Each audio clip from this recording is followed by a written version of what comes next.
E aqui estamos para mais uma aula de redes de comunicação. Hoje nós vamos falar sobre a comutação nas redes de comunicação. Vamos começar aqui pela comutação de circuitos.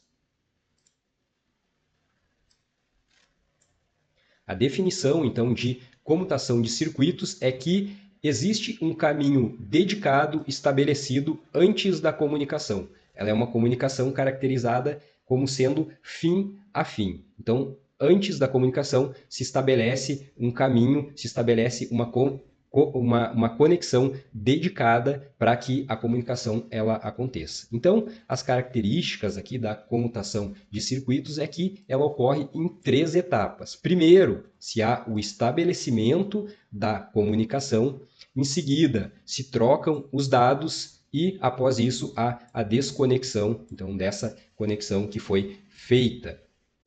Um exemplo clássico da comutação de circuitos são os sistemas telefônicos tradicionais. Quando você faz uma ligação telefônica, então, existe aquela conexão dedicada somente para aquela chamada. A conexão, a comunicação, ela é feita fim a fim, diretamente por meio daquela conexão que foi estabelecida. Não há nenhum tipo de interferência naquela comunicação que está sendo feita.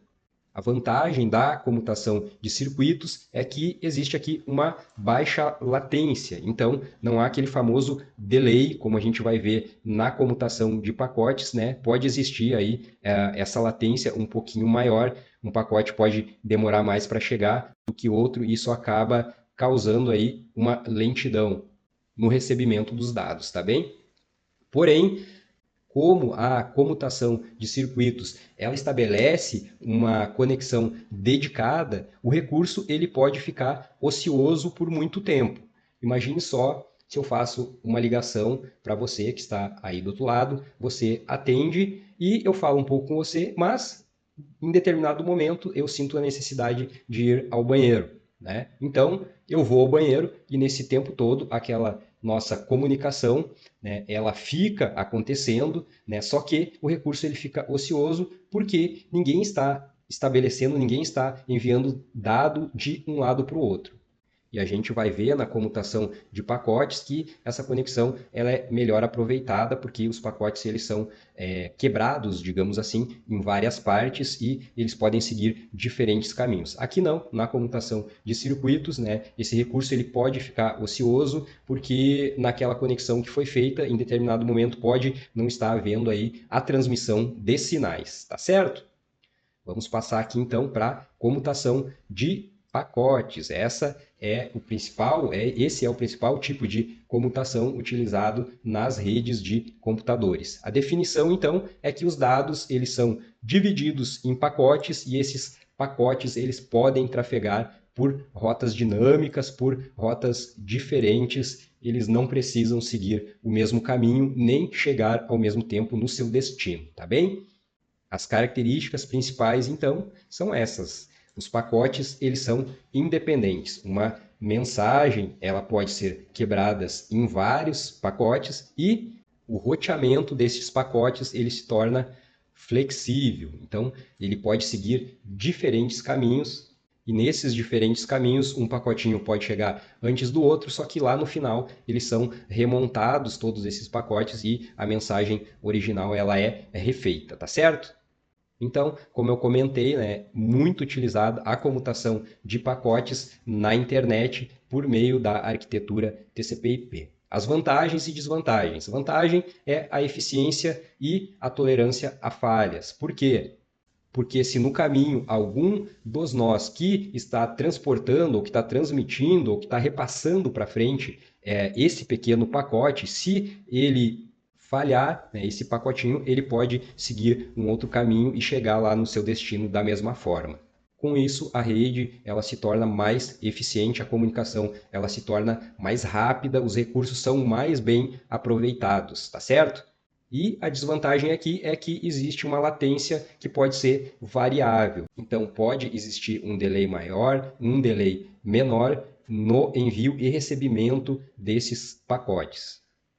O nosso próximo tipo de comutação é a comutação de mensagens. A definição desse tipo de comutação é que a mensagem ela é transmitida integralmente, sem divisão. Ela é muito parecida com a comutação de pacotes, porém aqui a mensagem ela não é quebrada, né, em pacotinhos, ela é enviada integralmente. Então nós temos como característica aqui o armazenamento e o repasse em nós intermediários sendo feitos de maneira total, né? Então, um nó, ele vai recebendo ali aquela mensagem, vai recebendo.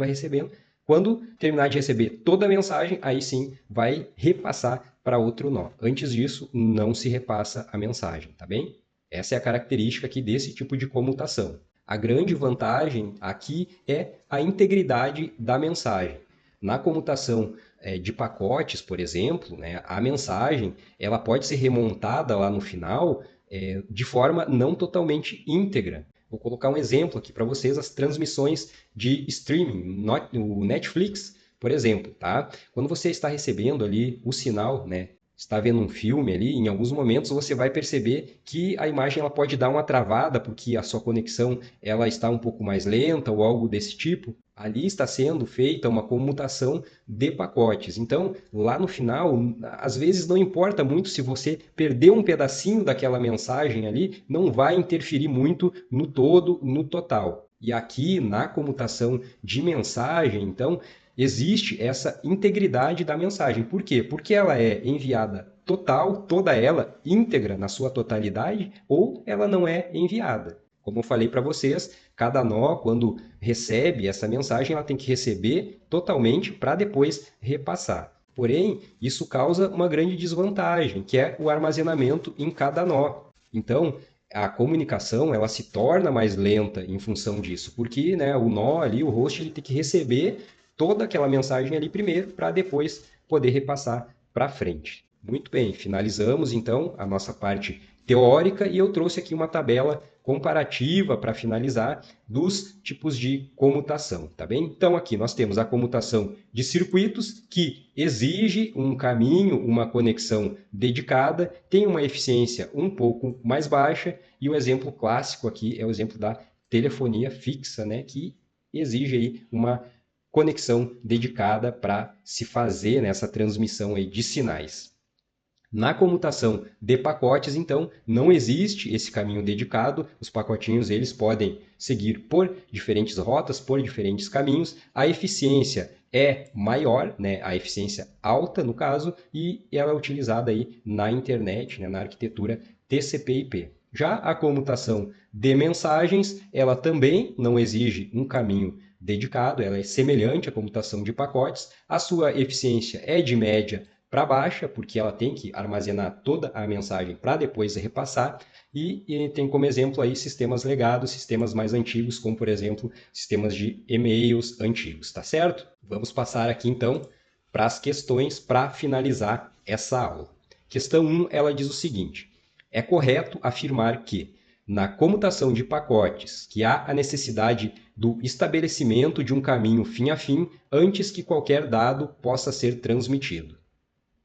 E aí, pessoal, essa questão ela está errada porque essa é uma característica da comutação de circuitos e não da comutação de pacotes. A comutação de pacotes, então, ela não exige esse estabelecimento de um caminho fim a fim dessa conexão dedicada, tá certo? Característica, então, da comutação de circuitos e não da comutação de pacotes, o que torna a questão errada. Vamos para a próxima. Questão 2. Na comutação de circuitos, diferentemente do que ocorre na comutação de pacotes, para que haja comunicação entre os sistemas finais, os recursos necessários, como buffers e taxas de transmissão de enlaces, são reservados pelo período da sessão de comunicação entre os sistemas. Essa questão é um pouquinho mais longa, né? A gente tem que prestar bastante atenção ao resolvê-la, mas é uma questão que aparentemente está correta. Vamos reler aqui parte por parte, tá? Na comutação de circuitos, diferentemente do que ocorre na comutação de pacotes, para que haja a comunicação entre os sistemas finais, então na comutação de circuitos, né, os recursos necessários, como buffers e taxa de transição de enlaces, são reservados pelo período da sessão de comunicação entre os sistemas. Exatamente, pessoal, é isso mesmo. Na comutação de circuitos, é feita, então, essa reserva da conexão, né, pelo período ali daquela sessão de comunicação. Diferentemente, como diz a questão, corretamente, da comutação de pacotes, né? Que não há a necessidade dessa conexão dedicada, tá bem? Então, essa questão aqui, ela está certa. Vamos para a próxima, questão 3, que diz o seguinte: na comutação de circuitos, os dados a serem transferidos são empacotados e quebrados em unidades cujo tamanho é determinado pela camada de rede. E aí, pessoal? Questão ela está errada, né? Porque esta é uma característica da comutação de pacotes e não da comutação de circuitos. Na comutação de pacotes, sim, os dados eles são empacotados, são quebrados em unidades menores, né? E o tamanho ali de cada pacotinho, passando aí pelas camadas de rede, é determinado por cada camada, tá? Mas não é uma característica da comutação de circuitos e sim da comutação de pacotes, o que deixa essa questão errada. Outra questão aqui, na comutação de circuitos, os recursos precisam ser reservados durante a fase de estabelecimento da conexão.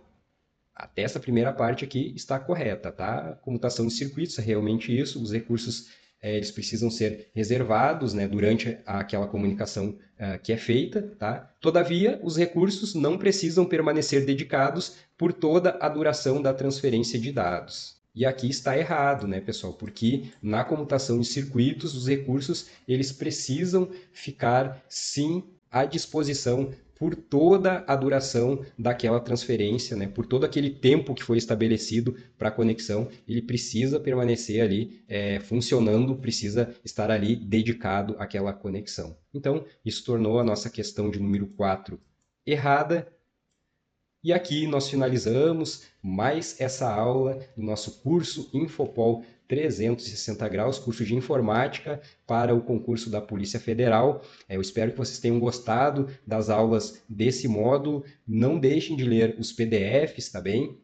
Façam suas anotações, seus fichamentos, seus resumos dos PDFs, também resolvam as questões que estão postadas ali em cada módulo, aquelas questões já resolvidas por mim, né? Vocês lerem aquelas questões, são questões de provas anteriores, então é muito importante vocês lerem aquelas resoluções e também importante demais vocês fazerem os simulados de cada módulo. Façam simulados, vejam as respostas depois, identifiquem o que vocês estão com mais dificuldade e qualquer dúvida que tiverem, podem postar aqui embaixo nos comentários e eu vou fazer o máximo de força para responder vocês o mais rápido possível, tá certo? Grande abraço e até o próximo módulo.